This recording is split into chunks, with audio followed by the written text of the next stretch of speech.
Hello my dear students, आज के video में हम लोग कॉन्ट्रैक्ट कॉस्टिंग की बात करेंगे। आपके बुक में जो चैप्टर गिवन है या आपके पास में जो टॉपिक अवेलेबल है उसमें दोनों चीजें मर्ज करके दे रखी हैं, जॉब एंड कॉन्ट्रैक्ट कॉस्टिंग। मैंने जॉब कॉस्टिंग का पहला वीडियो एक बना चुकी हूं, मैं कॉन्ट्रैक्ट कॉस्टिंग का भी ये मेरा पहला वीडियो है। तो कॉन्ट्रैक्ट क्या होता है हम लोग पहले ये बात करते हैं, ठीक है। अच्छा, आज मैं आपको पहले ही बोल दूं, प्लीज मेरे चैनल को लाइक करो, शेयर करो, सब्सक्राइब करो और कमेंट सेक्शन में जो भी डाउट हो वो पूछ लिया करो, ठीक है। चलिए हम बात कर रहे हैं कॉन्ट्रैक्ट की। कॉन्ट्रैक्ट क्या होता है भाई? हम लोग जैसे ठेकेदार होता है, कॉन्ट्रैक्टर जो है वो रोड का ठेका लेता है, वो फ्लाईओवर बनाने का कॉन्ट्रैक्ट लेता है, वो बिल्डिंग बनाने का कॉन्ट्रैक्ट लेता है। तो कॉन्ट्रैक्ट क्या होता है कि सरकार जब किसी भी कंट्री का विकास करती है तो वो ये तो नहीं है कि हर काम वही कर लेगी कि साहब रोडे भी वो बना लेगी, तो इलेक्ट्रिसिटी सप्लाई भी वो कर देगी। जितने भी काम है सारा काम सरकार नहीं कर सकती। सरकार क्या करती है, अपने अंडर में काम करवाती है। तो उसने जैसे जेडीए बना दिया, उसने नगर निगम बना दिया, उसने अलग अलग इलेक्ट्रिसिटी बोर्ड बना दिया, रेलवे बोर्ड बना दिया। वहां पर अब जैसे अपन बात करते हैं जेडीए की। जेडीए का काम क्या है? उसका नाम क्या है? Jaipur development authority, JDA, Jaipur development authority. मतलब जयपुर का विकास कर रही है वो। इसी तरह से हर सिटी में, इसी तरह से हर स्टेट में एक उनका डेवलपमेंट अथॉरिटी होती है, सिटी वाइज होती है, ठीक है ना। अब मान लीजिए जयपुर का मेरे को विकास करना है। जयपुर का विकास कैसे कर रहे हैं हम लोग? नई नई सड़कें बना रहे हैं जिससे कि ट्रांसपोर्टेशन अच्छा हो आपका। हम फ्लाईओवर्स बना रहे हैं जिससे ट्रैफिक हमारा खत्म हो। तो इस तरह से जयपुर का विकास करना है ना। पेड़ पौधे लगा रहे हैं जिससे पॉल्यूशन कम हो। तो अब सरकार क्या करेगी? सरकार टेंडर्स मांगेगी, ठेकेदारों से टेंडर्स मांगेगी कि भैया ये 10 लाख करोड़ रुपए का मेरा एक कॉन्ट्रैक्ट है। मान लो रोड बनाने का कॉन्ट्रैक्ट है या फ्लाईओवर बनाने का कॉन्ट्रैक्ट है कि 10 लाख करोड़ रुपए का ये कॉन्ट्रैक्ट है। तो अब जो जो काम करना चाहता है वो आ जाओ मेरे से कॉन्ट्रैक्ट लेने के लिए। सब लोगों ने टेंडर भरा। टेंडर क्या होता है कि मैं मेरा अमाउंट बता रही हूँ कि सरकार ने तो एक मेरे को बता दिया 10 लाख करोड़ का, लेकिन 10 लाख करोड़ में से मैं उसको 12 करोड़ में करूंगी, 8 करोड़ में करूंगी, 9 करोड़ में करूंगी। अनडाउटली सरकार ने अगर 10 लाख डिसाइड करा है तो मैं उससे कम में ही करूंगी साहब। मैं अब कम में सरकार क्या ढूंढती है? जैसे मान लो 5 लोगों ने कॉन्ट्रैक्ट साइन किया, 5 लोगों में से जिसने सबसे मिनिमम रेट पर कॉन्ट्रैक्ट साइन किया, मैं उसको कॉन्ट्रैक्ट, मतलब सरकार उसको कॉन्ट्रैक्ट दे देगी। ये होता है हमारा कॉन्ट्रैक्टर्स का काम। तो कॉन्ट्रैक्ट अकाउंट में बेसिकली हम लोग क्या करेंगे? अब मैं काम करना, मान लो मेरे को कॉन्ट्रैक्ट मिल गया जेडीए से, अब मैंने काम करना स्टार्ट कर दिया। वही मटेरियल लगेगा, वही लेबर लगेगी, वही एक्सपेंडिचर लगेंगे, वही ओवरहेड्स लगेंगे। कुल मिलाकर जो मैंने कॉस्ट शीट, जब आपको पहला वीडियो बना के बताया था मैंने कॉस्ट शीट में, तो हम क्या पढ़ रहे हैं? हम कॉस्टिंग पढ़ रहे हैं। कॉस्टिंग, कॉस्टिंग का मतलब क्या होता है भैया? लागत निकालना। किसका लागत निकाल रहे हैं? कॉन्ट्रैक्ट कॉस्टिंग पढ़ रहे हैं। कॉन्ट्रैक्ट जो मैंने लिया उसकी लागत निकाल रही हूँ।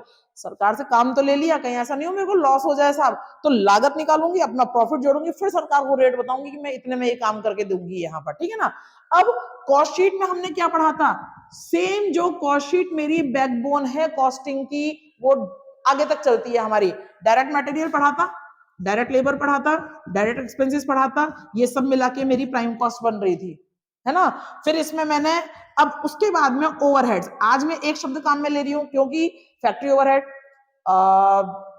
Office overhead, selling and distribution overhead, मैं फिलहाल यहां पर सिर्फ ओवरहेड बोल रही हूँ। ओवरहेड तब जाके मेरी टोटल कॉस्ट आ जाएगी, इसमें मैं प्लस करूंगी अपना मुनाफा, तब जाके मैं सेल्स प्राइस बताऊंगी। ये कॉस्टिंग का बेसिक है, ये कॉस्टिंग का आपका बैकबोन है, इसके बिना हमें कुछ नहीं आएगी कॉस्टिंग करनी, ठीक है। तो आज हम कॉन्ट्रैक्ट कॉस्टिंग में अब क्या पढ़ने जा रहे हैं? Contract account. अनडाउटली अगर मैं कॉन्ट्रैक्ट की लागत निकालने जा रही हूं तो मेरे को कॉन्ट्रैक्ट का अकाउंट बनाना पड़ेगा। कॉन्ट्रैक्ट अकाउंट में देख लिया खर्चा कहाँ आना है, कौन सी चीज कहाँ नहीं है, उसके बाद में प्रॉफिट निकल के आ जाएगा अपना। अब देखिए कॉन्ट्रैक्ट कॉस्टिंग में मैंने आपसे कहा मटेरियल, ये रहा मटेरियल। बहुत आसान शब्दों में मैं आपको समझाना चाहूंगी। जब मैंने कॉन्ट्रैक्ट अकाउंट बनाया, ये मैंने बनाया कॉन्ट्रैक्ट अकाउंट, जो भी चीज मैं रिसीव कर रही हूं, अभी मैं मटेरियल की बात कर रही हूं, अगर कुछ मैंने रिसीव किया डेबिट, अगर मैंने कुछ दे दिया, गिवर कर दिया मैंने, क्रेडिट। देखिए यहां पर ये लिख रखा है मैंने डायरेक्ट मटेरियल, ओपनिंग मटेरियल। मान लीजिए मेरा ऑलरेडी प्रोजेक्ट चल रहा है, कोई प्रोजेक्ट था मेरा 100 लाख करोड़ का, उसमें से मैंने 75% उसका कंप्लीट कर दिया। अब 25 के लिए सरकार ने फिर मेरे को अप्रोच किया कि भैया ये 25 भी आपको बनाना पड़ेगा। तो जो 75 में से क्लोजिंग स्टॉक बचा होगा मेरा मटेरियल का, वो 25 के लिए नया ओपनिंग स्टॉक कहलाएगा ना। है तो मेरे हाथ में ही ना। अगर कोई भी चीज मेरे हाथ में है डेबिट, मैं प्राप्त कर रही हूँ डेबिट। अगर कोई क्लोजिंग बचा है क्रेडिट, मैं दे रही हूँ क्रेडिट। कैसे? Opening stock debit, closing stock credit, material received debit, material given और सेंट। किसको सेंट, किसको गिवन? मैं काम कर रही हूं, मान लो मेरे 4 प्रोजेक्ट चल रहे हैं ए बी सी डी। मैं ए प्रोजेक्ट का अपना कॉन्ट्रैक्ट अकाउंट बना रही हूं, इसमें बजरी बच गई। मैंने कहा यार मैं बजरी बी के लिए नहीं खरीदूं तो बेटर नहीं, यहाँ बजरी इसको मैं दे दूं। तो मेरे पास से जा रहा है ना माल, और जाने वाली चीज को क्या करूंगी मैं? क्रेडिट करूंगी। तो ये तो हो गया मटेरियल का हम लोग कैसे करते हैं। नेक्स्ट, डायरेक्ट वेजेस को क्या करते हैं? डेबिट। हमने वैसे भी नॉमिनल अकाउंट में पढ़ा है।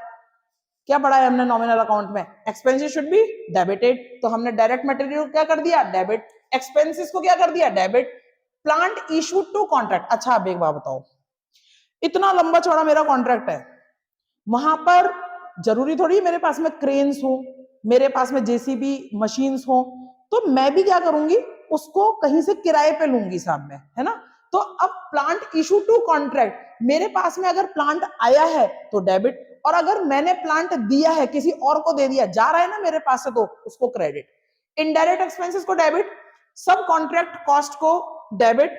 अच्छा ये सब कॉन्ट्रैक्ट कॉस्ट कौन सी होती है?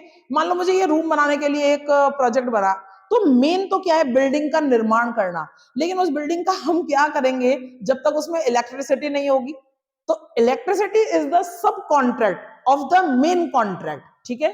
तो ये मेरा सब कॉन्ट्रैक्ट है, उसको डेबिट। और वेजेस आउटस्टैंडिंग को मैं डेबिट करूंगी ओपनिंग बैलेंसेस को। ये सिर्फ एक छोटा सा मैंने आपको फंडा अभी क्लियर किया है। बहुत सारे क्वेश्चन हैं, डगर बड़ी लंबी है, हमें करना पड़ेगा।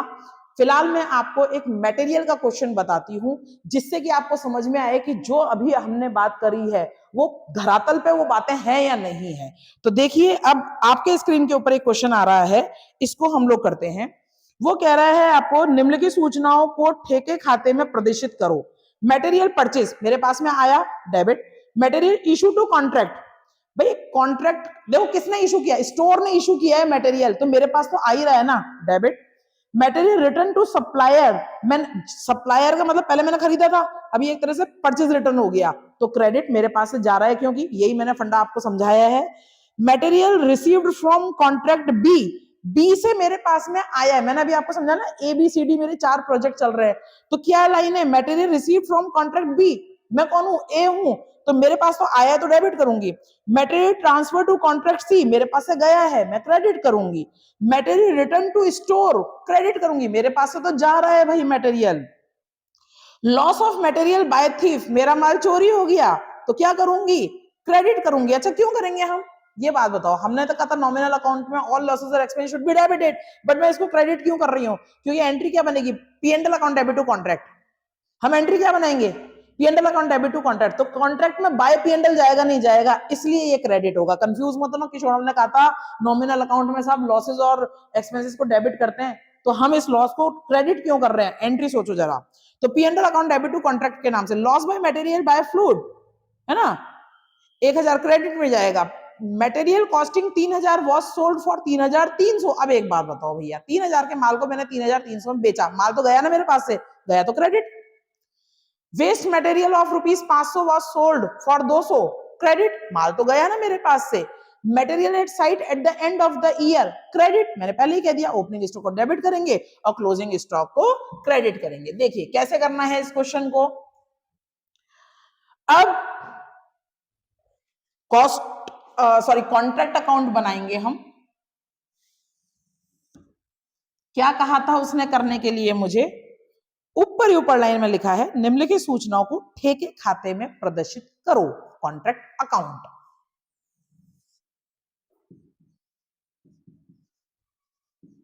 कॉन्ट्रैक्ट अकाउंट, ये डेबिट पोर्शन, ये क्रेडिट पोर्शन, ठीक है। लाइन टू लाइन चलते हैं। मटेरियल परचेज 50,000 रुपए का, टू मटेरियल परचेज 50,000। क्यों भाई? परचेस वाली चीज आ रही है, आने वाली चीज को डेबिट करेंगे हम।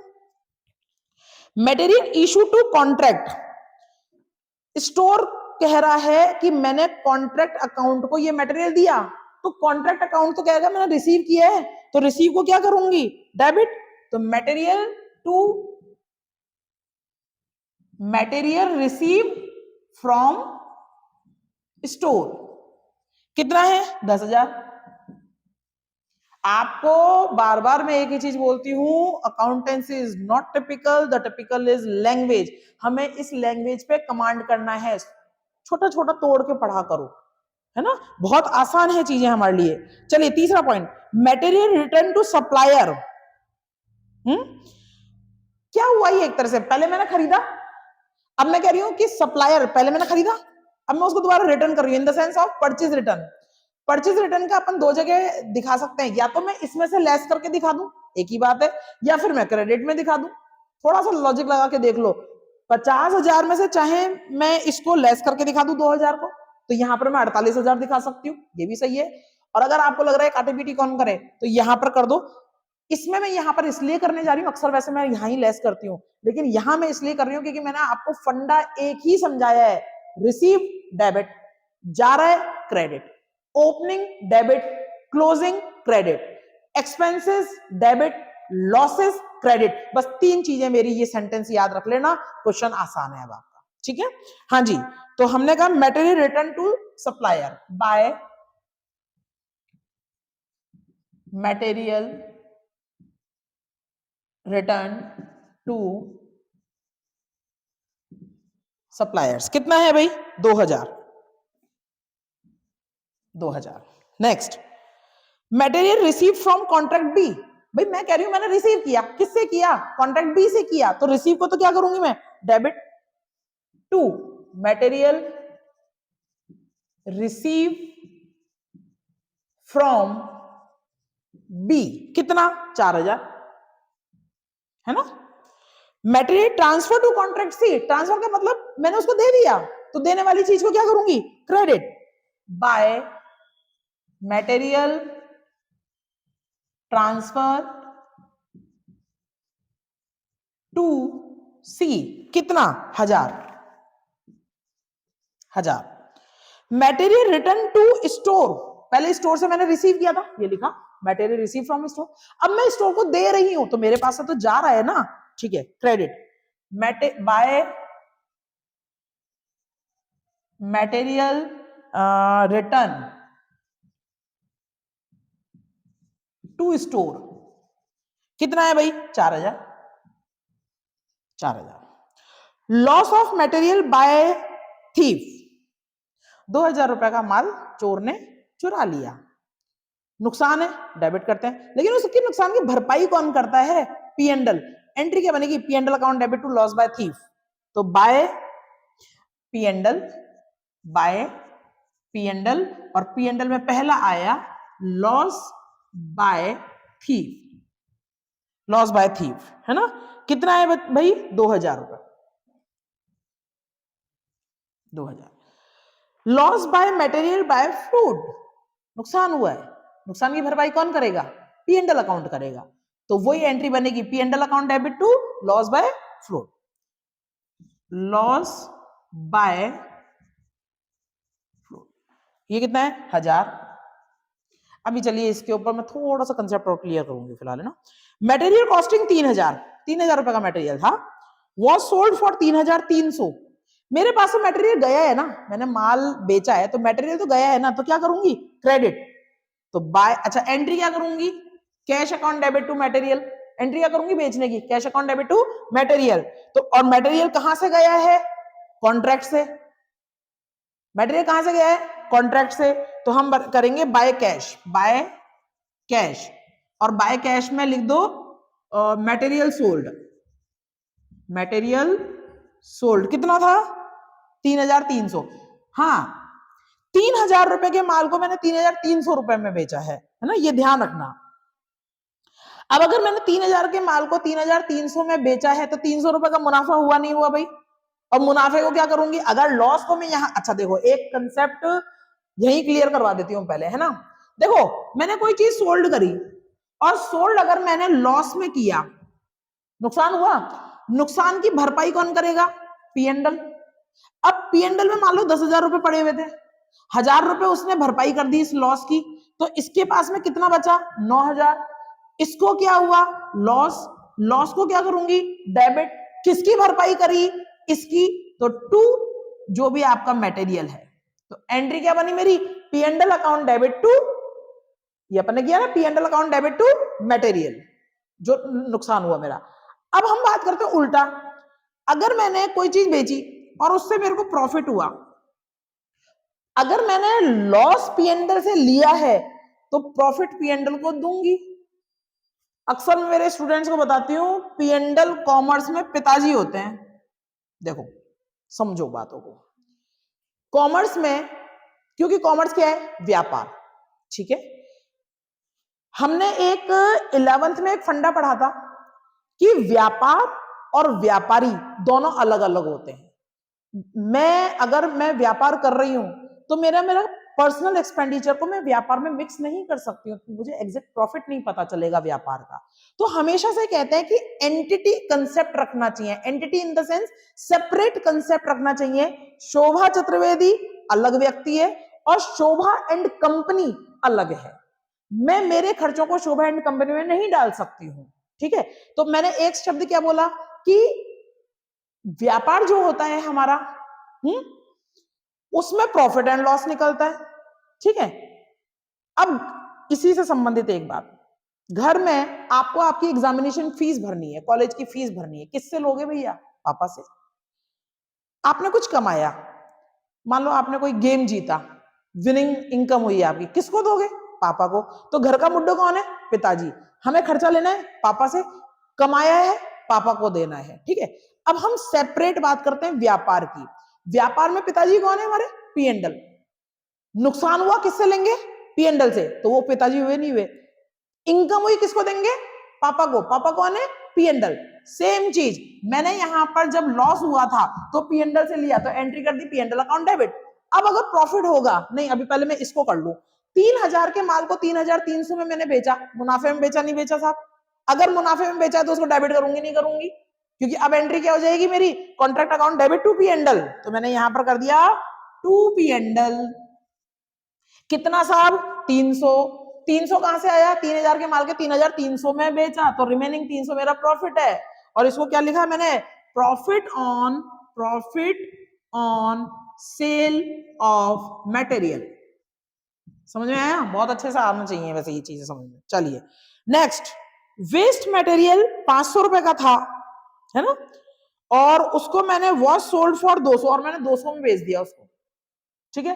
तो माल तो गया ना, जाने वाली चीज को क्या करूंगी? यहां तो बाय कैश, और इसमें लिख दो वेस्ट मटेरियल, वेस्ट सोल्ड लिख देते हैं, वेस्ट सोल्ड, वेस्ट सोल्ड। कितने में बेचा? 200। कितने में बेचा मैंने इसको? 200 में, ठीक है। Next, material at side eight the end of the year, closing balance of material, ठीक है। तो यहां लिखा material at side, material at side, आपकी सुविधा के लिए मैं यहां लिख देती हूं क्लोजिंग मटेरियल। कितना है साहब मटेरियल साइड? 5,000, ठीक है। क्लोजिंग मटेरियल यहां, क्योंकि मैंने यहां पर क्या कहा था? ओपनिंग तो डेबिट में जाएगा और क्लोजिंग मेरा क्रेडिट में जाएगा। तो कुल मिला के जो मैंने आपको समझाया था कॉन्ट्रैक्ट अकाउंट बनाने के लिए, वो देखो यहां पर सारा मटेरियल का दिख दिया।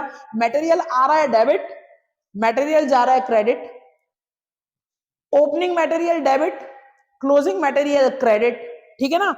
अब मैं इसके बाद में बस इसमें इसने प्रॉफिट एंड लॉस निकालने के लिए नहीं कहा तो मैं नहीं करूंगी। फिर मैंने आपको बता ही दिया, वेजेज आएगी debit, expenses debit, plant issue to contract, तो ओपनिंग हो गया डेबिट क्योंकि रिसीव कर रही हूं, जा रहा है तो क्रेडिट। चलिए देखिए, अब बहुत शॉर्टली आपके स्क्रीन के ऊपर एक contract account, specimen of contract account आ रहा है, इसको एक बार क्लियर कर लेते हैं जिससे कि आपको नेक्स्ट क्वेश्चन करने में दिक्कत नहीं आएगी। देखिए स्पेसिमेन दे रखी है, टू मटेरियल परचेज डेबिट हुआ ना, to material issue from store आया है डेबिट हुआ, to material transfer from some other contract, मेरे पास तो आया है डेबिट, डायरेक्ट वेजेस अभी अपन ने बताया debit, direct expenses debit, plant purchase आ रहा है डेबिट, एक्सपेंसेस ऑन मटेरियल खर्चा हो रहा है डेबिट, जैसे वेजेस और एक्सपेंसेस खर्चा है, ऐसे ही plant expenses on plant, to general overhead indirect expenses, ठीक है ना, to wages outstanding debit, direct expenses outstanding पड़ा है तो डेबिट, और P and L if profit on sale of material on plant, अभी अपन ने किया था मटेरियल पे, ऐसे ही प्लांट पे होगा।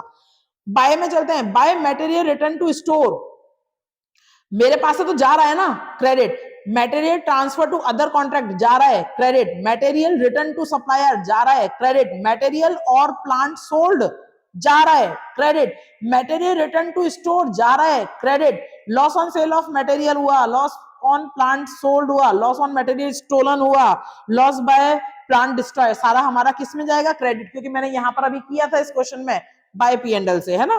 मटेरियल साइड मतलब closing balance of material, plant at site if contract is completed, ये मैं आने वाले टाइम में बताऊंगी आपको, ठीक है। तो कुल मिला के बात ये रही कि हमारी कॉन्ट्रैक्ट अकाउंट बनाते हैं तो मटेरियल, एक्सपेंसेस, वेजेस इनको कैसे दिखाते हैं, ठीक है। थोड़ा सा आज आप इसकी प्रैक्टिस कीजिएगा। देखिए इससे संबंधित एक क्वेश्चन अपन अभी मैंने जो अभी आपको क्वेश्चन करवाया वो सिर्फ मटेरियल के बारे में मैंने समझाया था कि कॉन्ट्रैक्ट अकाउंट में मटेरियल को कैसे दिखाते हैं।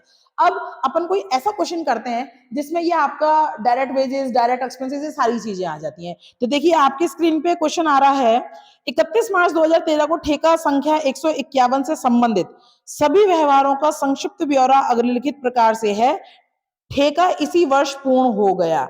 ये मैं अभी आपको बताऊंगी।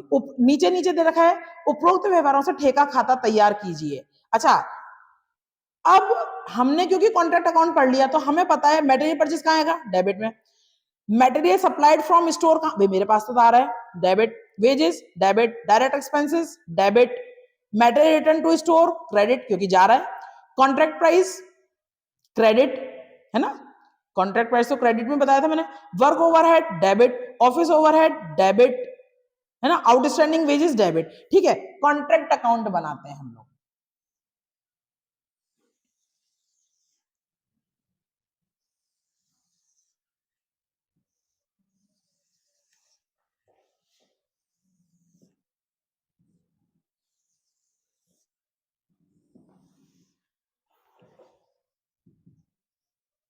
कॉन्ट्रैक्ट अकाउंट, है ना, पर्टिकुलर